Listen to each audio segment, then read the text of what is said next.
বন্ধুরা, আজকে মমতা ব্যানার্জিকে বুক ফাটা হাহাকার করতে দেখে বিশ্বাস করুন, সত্যি বলছি, চোখে জল চলে এসেছিল, তবে সেটা আনন্দে। ওই ওর দলেরই হোদল কুতকুত অনুব্রত মণ্ডলের ভাষায় বলতে ইচ্ছে করছিল যে, আহা গো সোনা, খুব কষ্ট হচ্ছে। গত 15 বছর ধরে বাছা তুমি গোটা বাংলার মানুষকে যে অন্যায় করেছো, যে অত্যাচার করেছো, তার প্রত্যেকটা জবাব হবে। এখনই এত বুক চাপড়ে কাঁদলে হবে মমতা ব্যানার্জি?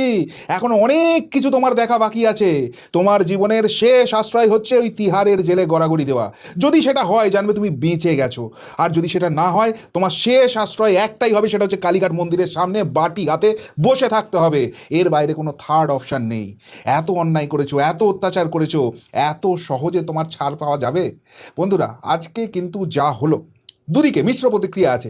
একটা দিক মেনে নেওয়া যাচ্ছে না, কিন্তু অন্যদিকে যখন দেখছি মাননীয় মুখ্যমন্ত্রী শুভেন্দু অধিকারীর সামনে নাকানি চোবানি খেয়ে কার্যত মরা কান্না জুড়ে দিয়েছে মমতা ব্যানার্জি, না বিশ্বাস করুন, গর্বে বুকটা ফুলে উঠছে।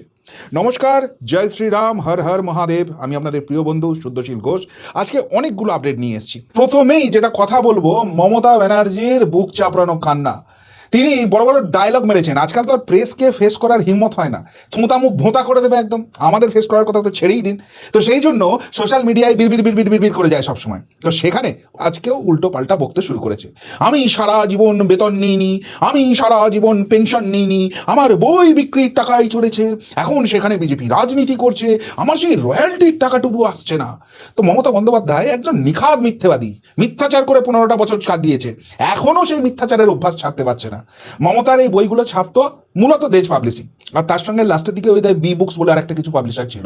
তো তাদেরকে যখন মিডিয়া কন্ট্যাক্ট করেছে, দেজ পাবলিশিং এর তরফ থেকে পরিষ্কার বলে দেওয়া হয়েছে যে, দেখুন, আমাদের প্রত্যেক বছর জুন মাসের পরে কোনো একটা সময়ে এই রয়্যালটি সারা বছরের টাকাটা পাঠানো হয়। তো এই বছরও সেরকম পাঠিয়ে দেবে, এখানে কোনো রাজনৈতিক প্রভাব কিছু নেই। অন্যদিকে ওই বি বুককেও তরফে যখন যোগাযোগ করা হয়েছে, তারাও বলেছে যে রয়্যালটির টাকা যখন পাঠানো সেরকমই পাঠিয়ে দেওয়া হবে, কোনো রাজনৈতিক প্রভাব কিছু আসেনি। কিন্তু এবার মমতা ব্যানার্জিকে প্রশ্ন করছি, যদি বুকের পাটা থাকে জবাব দেবেন, যদি হিম্মত থাকে জবাব দেবেন। প্রথম কথা বলুন তো, আপনি তো নাকি কাজ করে ফাটিয়ে দিতেন, আগামী 300 বছরের উন্নয়নের কাজ করে ফেলেছেন। আপনি একদিকে দলের চেয়ারপারসন, একদিকে রাজ্যের মুখ্যমন্ত্রী, আপনি সব জানতা বিন্দু পিসি। তো তার মাঝখানে বইগুলো লিখলেন কখন? আমি তো মাননীয় মুখ্যমন্ত্রী শুভেন্দু অধিকারীকে অনুরোধ করব যে একটা ইনভেস্টিগেশন হোক। মমতা ব্যানার্জির এই বইগুলো 150টার মতো বই লিখেছে না, এর পিছনে কতখানি ফ্রড আছে, কাদের দিয়ে লেখাতো, ওই বইয়ের পাণ্ডুলিপি কোথায়, মমতার হাতের লেখা কোথায়, প্রত্যেকটা জিনিস খুঁজে বার করার দরকার আছে। এর জন্য একটা তদন্ত কমিশন পাঠান, বসান একটা তদন্ত কমিশন, দেখবো কত ধানে কত চাল। আর মমতা ব্যানার্জি, আপনাকে প্রশ্ন করছি, আপনি সরকারি ক্ষমতার অপব্যবহার করে আপনার বইগুলোকে যে সরকারি লাইব্রেরিগুলোতে পাঠাতেন, আপনি সরকারি ক্ষমতাকে অপব্যবহার করে এই ভৃত্য বসুদের দিয়ে আপনাকে পুরস্কার দেওয়া করাতেন, আর তারপর আপনার সেই পুরস্কারপ্রাপ্ত বই, লেখিকার বই হিসেবে সেইগুলোকে এই লাইব্রেরিতে কেনা করাতেন। আমার সাধারণ মানুষের ট্যাক্সের টাকায় নয়ছয় করার অধিকার আপনাকে কে দিয়েছে? মাননীয় মুখ্যমন্ত্রী শুভেন্দুবাবু, এরও একটা তদন্ত কমিশন বসুন। আর 3 নম্বর, মমতা ব্যানার্জি, যদি হিম্মত থাকে আপনাকে চ্যালেঞ্জ করছি, আপনি এক কাজ করুন, আপনার যে ছাপানো বইগুলো আছে না, ওই আংবাং চাং কবিতা লেখেন, যেখানে আবরাকাডাবরা না কিসব লেখেন আপনি, কাকের ঠ্যাং বগের ঠ্যাং, সেই বইগুলো নিয়ে ফুটপাতে বসুন, আসুন কলেজ স্ট্রিটে, আমরাও সেখানে থাকবো, দেখবো সাধারণ সুস্থ মস্তিষ্ক সম্পন্ন কটা মানুষ আপনার ওই কটা বই কেনে। আপনার বইয়ের যা ভাষা, আপনার যা ওই লেখা ছিড়ি আছে, সে কারোর বাড়িতে সেই বই থাকা সম্ভব নয়। আর সেই বইয়ের রয়্যালটি নিয়ে আপনি নাটক করতে এসছেন, কান্নাকাটির নাটক দেখাচ্ছেন এখানে। মমতা ব্যানার্জি, আপনি যে পাপ করেছেন, আপনি যে অন্যায় করেছেন, এখনো অনেক কান্না দেখা বাকি। আজকে আরেকটা জিনিস দেখো, আজকে খুব ভালো লাগলো, ফেরেববাজ ভাইপো অভিষেক ব্যানার্জি, তার ফেরেববাজ পিএ সুমিত রায়, তার বাড়িতে চলে গেছে সিআইডি। আপনারা জানেন, ওই শালবনী আর দেবরা, ওই দুটো জায়গাতে এই ফেরেববাজটা অনেক ফেরেববাজি করেছে। এবার সেটা নিয়ে মহামান্য কলকাতা হাইকোর্টে বাঁচার জন্য আপ্রাণ মামলা করে যাচ্ছে, আর আরেকদিকে লুকিয়ে বসে আছে, পালিয়ে যাচ্ছে, সব হাওয়া ফুস হয়ে গেছে এত বড় বীরপালওয়ান সুমিত রায়। তো সেই সুমিত রায়ের বাড়িতে বা সিআইডি চলে গেছে, কারণ এই কেসগুলো বা সিআইডির হাতে ট্রান্সফার হয়ে গেছে। আর তার আগেই মহামান্য কলকাতা হাইকোর্টে গিয়েছিল, সেখানে আগাম জামিনের যে দাবি ছিল সেটাকে খারিজ করে দিয়েছে। ফলে ফেরেববাজ ভাইপোর ফেরেববাজ পিএ এখন কিন্তু গাড্ডায় পড়ে গেছে। কিন্তু তার থেকেও বড় গাড্ডা যেটা হচ্ছে, যেটা তার দলেরই ঋতব্রত মণ্ডল, বালিশ চাটা যার নাম দিয়েছে অভিষেক ব্যানার্জি, সেই ঋতব্রত বলছে যে এই সুমিত রায়কে ইমিডিয়েটলি খুঁজে বার করা অত্যন্ত দরকার। কেননা তার কাছে যা খবর আছে বা তার দলের মধ্যেই যা ফিসফিসানি আছে, এই সুমিত রায়কে খুব সম্ভবত খুন করে দেওয়া হচ্ছে। ভাবুন একবার, ফেরেববাজ পিসির ফেরেববাজ ভাইপোর কতখানি কুকীর্তি হতে পারে যে তার দলের বিধায়কই এই অভিযোগ তুলছে। কেননা তাদের দাবি হচ্ছে এই সুমিত রায় হচ্ছে অভিষেকের সমস্ত দুর্নীতির গেটওয়ে। এই সুমিত রায়কে ধরতে পারলে অভিষেকের সমস্ত দুর্নীতি অবধি পৌঁছানো যাবে। ওই কালীঘাটের কাকু বলতো না যে আমার সাহেবকে কেউ ছুঁতে পারবে না, তার কারণটা ছিল এই সুমিত রায়কে দিয়ে অভিষেক সব দুর্নীতিটা করাতো। আমার অভিযোগ নয়, ঋতব্রতরা বলছে। এই অভিষেকের ঘনিষ্ঠ তার চটি চেটে যাদের দিন চলতো সেই রিজু দত্তরা, কোহিনুর মজুমদাররা বলছে আজকে। তাহলে ভাবুন, আপনার দলে যারা ছিল তারাই যদি আপনার ফেরেববাজ ভাইপো সম্বন্ধে এই কথা বলে, আপনার ভাইপো কতখানি ঠিক ফেরেববাজ। তার থেকেও বড় কথা, ঋতব্রত আরো বড় অভিযোগ তুলেছে যে অভিষেক যেহেতু এমপি সেই জন্য অভিষেকের কাছে তো ডিপ্লোম্যাট পাসপোর্ট আছে। এই চোখ দেখানোর যে বাহানাটা করছে সেই বাহানা করে ও দেশের বাইরে চলে যাবে, তারপরে এমন একটা দেশে ওই যেখানে বিকাশ মিশ্র লুকিয়ে আছে, ভানুয়াতু নাকি নাম, সেই রকম একটা দেশে চলে যাবে যেখানকার সঙ্গে ভারতের বন্দি প্রত্যার্পণ চুক্তি নেই, এবং সেইখানে গিয়ে নিজের পাসপোর্টটা সারেন্ডার করে দিয়ে ওই যে দেশ ছেড়ে পালিয়ে গেল আর আসবে না। ভাবুন, আপনার দলের লোকেরাই আপনার ভাইপো সম্বন্ধে কি উচ্চ ধারণা করে আছে। তো এই ফেরববাসটাকে কখনো দেশের বাইরে যেতে দেওয়া উচিত? আর সেটা না হলে আপনার তো কান্নাকাটি বাড়বে আরো। এবং সেখানে আরেকটা মজার ব্যাপার হয়েছে, এই যে অভিষেক দেশ ছেড়ে পালাবে বলছে, সেই পালাবার উপায় কিন্তু নেই। কলকাতা হাইকোর্টে অভিষেক যখন গিয়েছিল দেশ ছেড়ে পালাবার আবেদন নিয়ে, তখন সেই জায়গায় মহামান্য কলকাতা হাইকোর্ট একটা সুন্দর কথা বলে দিয়েছিল যে ভাইপো তুমি এক কাজ করো, তোমার পিসি বলতো না এশিয়ার বেস্ট হসপিটাল এসএসকেএম, তোমার দলের যে কথা ফেরেববাজ, চিটিংবাজ, চোর, দুর্নীতিবাজ মাল ছিল, যাদেরকে যখনই সিবিআই ইডি ডাকতো গিয়ে ওই এসএসকেএম এর উডবান ওয়ার্ডে লুকিয়ে পড়ে থাকতো, তোমার পিসির দয়ায়, মমতা ব্যানার্জির দয়ায় ফেরেববাজি করে ওখানে দিনের পর দিন সাধারণ মানুষের ট্যাক্সের টাকা ধ্বংস করতো, 5 স্টার ফেসিলিটি পেতো।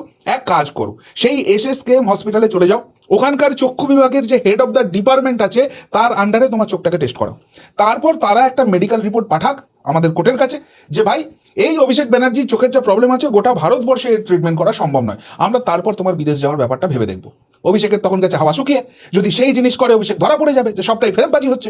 ওই জন্য হাইকোর্টকে ডজ করে চলে গেছিল সুপ্রিম কোর্টে, এক থাপ্পড় মেরেছে আইনের দিয়ে, বলেছে যাও যাও কলকাতা হাইকোর্টে ফেরত যাও, সেখানে গিয়ে প্রমাণ করে নিয়ে এসো যে তোমার এই মামলাটা সুপ্রিম কোর্টে শোনার দরকার আছে। এইবার যদি কলকাতা হাইকোর্ট থেকেই সুরাহাটা মিলতে পারতো, যদি এসএসকেএম এ গিয়ে বুকের পাটা দেখিয়ে ওই রিপোর্টটা আনতে পারতো যে ভারতবর্ষে এই ট্রিটমেন্ট করা সম্ভব নয়, তাহলে অভিষেককে সুপ্রিম কোর্টে ছুটতে হতো না। এখন সেই কলকাতা হাইকোর্টে যখন ফেরত আসছে, মানে অভিষেকের বাইরে যাওয়ার চান্সটা কম। আর বাইরে যদি না যায়, আজ না হলে কাল কোমরে দড়ি পড়বে। জানি আপনারা অনেকেই এটা নিয়ে বীতশ্রদ্ধ যে বারবারই তো শুনছি কোমরে দড়ি পড়ছেটা কবে। যে পরিমাণ ফেরেববাজি, চিটিংবাজি করেছে, যেতে আজকে না হলে কালকে হবেই। পাপ কারুর বাপকে ছাড়ে না।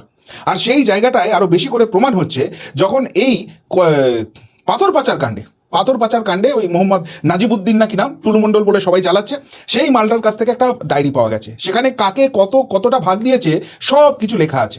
অর্থাৎ কয়লা কেলেঙ্কারিতে যেরকম লাল ডায়েরি ছিল, এবার পাথর কেলেঙ্কারিতেও সেই রকম একটা ডায়েরি চলে এসছে। তো সেই ডায়েরি 75-25 ভাগ আলটিমেট কার কাছে গেছে? এই যে পুলিশকে দিয়ে গ্রিন করিডর করে অ্যাম্বুলেন্সের পর অ্যাম্বুলেন্স দিয়ে গাড়ির টাকা পাঠানো হতো, কার কাছে? মমতা ব্যানার্জি।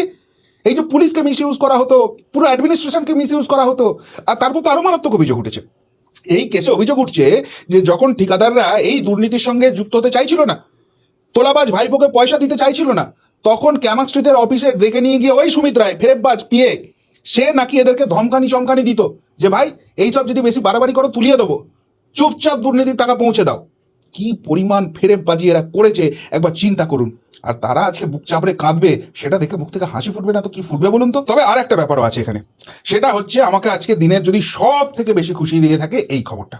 মাননীয় উচ্চশিক্ষা মন্ত্রী জগন্নাথ চট্টোপাধ্যায় পরিষ্কারভাবে বলে দিয়েছে যে এটা পশ্চিমবঙ্গ, আমাদের যে কৃষ্টি সংস্কৃতি আছে সেইখানে ওই জোর করে ঢাকার জিনিস চাপিয়ে দেওয়া হবে না। তুষ্টিকরণ করতে গিয়ে পুরো সিস্টেমটার ইসলামীকরণ করা হবে না। রামধনুই থাকবে, তাতে দুধেল গায়েরা খচে যাবে বলে রংধনু করে দেওয়া হবে। বাবা শিখবো না আব্বা শিখবো, কাকা শিখবো না চাচা শিখবো, জল খাবার শিখবো না নাস্তা শিখবো, চান শিখবো না গোসল শিখবো, না ওইসব হইব না। যে পাপ মমতা ব্যানার্জি চাপিয়ে দিয়ে গেছো এবং যেটার জন্য দুর্নীতি করে চাপাতমস্তক তোমার পুরো শিক্ষা দপ্তর জেলে গেছে, সেই শিক্ষা জিনিসটা পুরোপুরি চেঞ্জ হবে। আমরা ছোটবেলা থেকে যে শিক্ষা পেয়ে এসেছি, যেটা বাংলার প্রকৃত শিক্ষা, সেটা ফেরত আসছে। অর্থাৎ মমতা ব্যানার্জির এই যে ইসলামীকরণের একটা জায়গা রয়েছে, তুষ্টিকরণের চরম সীমা, ঢাকি সমেত 4 তারিখ বাংলার মানুষ তার বিসর্জন করেছে, এবার তার ফলটা ফলতে শুরু করেছে। কাঁদো মমতা ব্যানার্জি কাঁদো, তোমার জন্য অনেক কান্না এখনো বাকি আছে। যেমন আজকে দিল্লিতে গিয়ে শুভেন্দু অধিকারী কাঁদিয়ে ছেড়ে দিয়ে চলে এলো। গত কদিন ধরেই শুনছিলাম অনেক ভাড়ামি। এই যে এনসিপিআই হয়েছে, ভালো তৃণমূল, আবারও এটার বিরুদ্ধে আমি ব্যক্তিগতভাবে আছি, কিন্তু যখনই ওই 2/3 মেজরিটির একটা ব্যাপার রয়েছে, অ্যামেন্ডমেন্টের ব্যাপার রয়েছে, সো না চাইলে ওটা মেনে নিতে হবে। কিন্তু মূল ব্যাপার যেটা হচ্ছে, মমতা ব্যানার্জিকে দাবার চালে নাস্তানবুদ করা, সেটা শুভেন্দু অধিকারী করে দেখিয়ে দিলেন। গত কদিন ধরেই আমরা ভাড়ামি দেখছিলাম, সৌগত রায়কে দিয়ে বলানো হচ্ছিল 3জন সাংসদ আছে না, তারা নাকি ফেরত আসছে মমতার কাছে, তারা সব বুঝে গেছে, সব জানতা বাবা ঠাকুরের মতো বলে দিয়েছিলেন। তারপর যখন দেখলেন যে ওই শুভেন্দু অধিকারীর কেসের মতো আবার ঠাটি একটা রাজনৈতিক থাপ্পড় খেয়ে গেছেন। আমার না আগে থেকে বলা উচিত হয়নি, আমার আগে থেকে বললে এরা সব পুলিশ দিয়ে ব্যাপারটাকে ঘেঁটে দিচ্ছে। তো সেখানে যখন পুলিশ দিয়ে ব্যাপার ঘেঁটে দিচ্ছে, তাহলে আরেকটা ভাঁড় কুণাল ঘোষকে দিয়ে সকাল থেকে এইসব বাতলামি কি চলছিল মমতা ব্যানার্জি? ঋতব্রতের সঙ্গে যারা আছে সেখান থেকে 55 জন এমএলএ ফেরত আসছে, এই এনসিপিআই যারা গেছে সেখানে মাত্র 3জন সাংসদ পড়ে থাকবে, 17 জন সাংসদই ফেরত চলে আসছে। অনেক তো মস্তানি, অনেক তো ফুটো মস্তানি ডায়লগ শুনলাম। তারপর আলটিমেটলি কি দেখলাম? শুভেন্দু অধিকারী দিল্লি গেলেন, বৈঠক করলেন এবং শেষে বললেন গুনে নিন 1 2 3 4 করে যাদের যাদের গোনার আছে গুনে নিন, সবাই একসঙ্গে আছে, সবাই এনসিপিআইতে আছে, সবাই এনডিএ কে সাপোর্ট করবে। আবারও বলছি, এই ভালো তৃণমূল কনসেপ্টকে মেনে নিতে পারছি না, কিন্তু শুভেন্দু অধিকারী যখন ইচ্ছে যেমন ইচ্ছে এই রাজনৈতিক থাপ্পড়টা মমতা ব্যানার্জির গালে বসিয়ে দিচ্ছেন, আর মমতা ব্যানার্জি ভ্যাবলার মতো বসে বসে দেখছে আর ভ্যাঁ ভ্যাঁ করে কাঁদছে, হাত পা ছুঁড়ছে, সেটা দেখে খুব আনন্দ লাগছে। যেমন এইটার পরে যেখানে বলেছে যে আমার রয়্যালটি দিচ্ছে না, সেখানেই বলছে যে পুলিশ দিয়ে ভয় দেখাচ্ছে। তো পুলিশ দিয়ে ভয় দেখানোর বড় বড় ডায়লগ মারছো মমতা ব্যানার্জি, এই কাজটা তো তুমি করতে।